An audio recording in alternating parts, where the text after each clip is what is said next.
ថ្ងៃនេះយើងជួបគ្នាទៀតហើយជាមួយខ្ញុំបាទហើយថ្ងៃនេះផងដែរខ្ញុំបាទមានរឿងមួយរឿងមកជជូនប្រិយមិត្តស្ដាប់តែមុននឹងស្ដាប់រួចហើយខ្ញុំសូមខន្តីអភ័យទោសរាល់កំហុសខុសឆ្គងត្រង់កន្លែងណាមួយក៏សូមពុកម៉ែបងប្អូនប្រិយមិត្តទាំងអស់ខន្តីអភ័យទោសដល់ខ្ញុំបាទផងសូមអរគុណ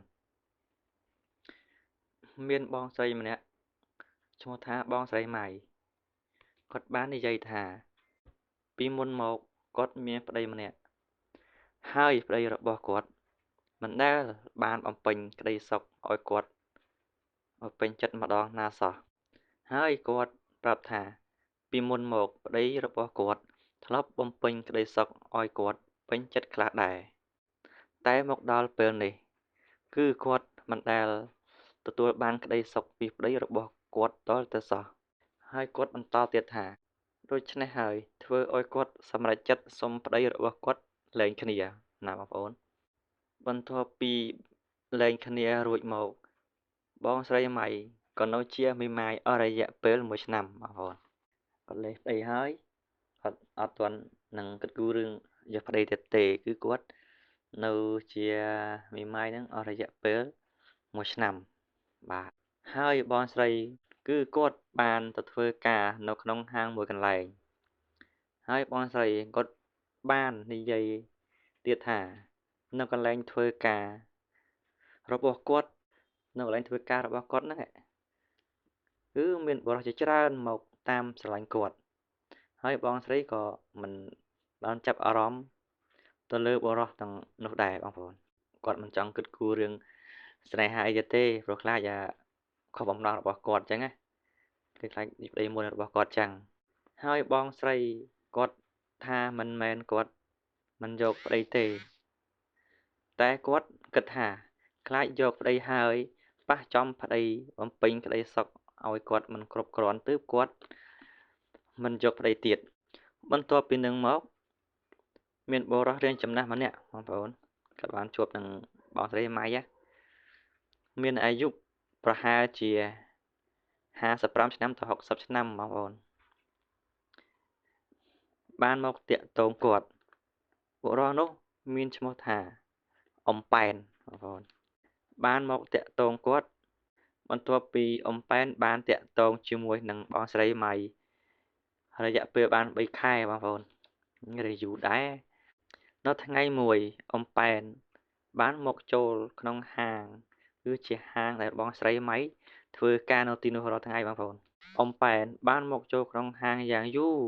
រហូតដល់ម៉ោងបងស្រីម៉ៃចេញពីធ្វើការហើយនៅពេលនោះគឺនៅពេលនោះគឺអ៊ំប៉ែនគាត់នឹងចេញមកមុនបងប្អូនប៉ុន្តែគាត់ចេញមកគាត់នៅមុខហាងពេលជិតដល់ម៉ោងបងស្រីម៉ៃចេញពីធ្វើការហើយ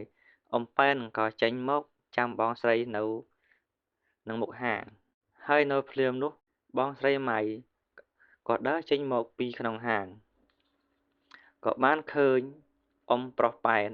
នៅនឹងមុខហាងរបស់គាត់ដែលធ្វើការរាល់ថ្ងៃហ្នឹងហើយបងស្រីម៉ៃក៏បានសួរអ៊ំប៉ែនថាអ៊ំប៉ែនមិនមិនទាន់ទៅផ្ទះទៀតនៅចាំអ្នកណាបងស្រីម៉ៃក៏សួរអញ្ចឹងណាហើយដល់ពេលនោះអ៊ំប៉ែនក៏បានឆ្លើយថានៅពេលនោះផងដែរអ៊ំប៉ែនក៏បានឆ្លើយទៅវិញថាអត់មានចាំអ្នកណាទេគឺខ្ញុំចាំស្រីម៉ៃគាត់ឆ្លើយប្រាប់បងស្រីម៉ៃទៅវិញអញ្ចឹងហើយបងស្រីម៉ៃហ្នឹងគឺតបទៅវិញថានៅចាំខ្ញុំធ្វើអីទៅហើយបងស្រីម៉ៃតបទៅវិញថានៅចាំខ្ញុំធ្វើអីទៅហើយអ៊ំប៉ែនតបទៅវិញថាចាំជូនស្រីម៉ៃទៅផ្ទះព្រោះអីយប់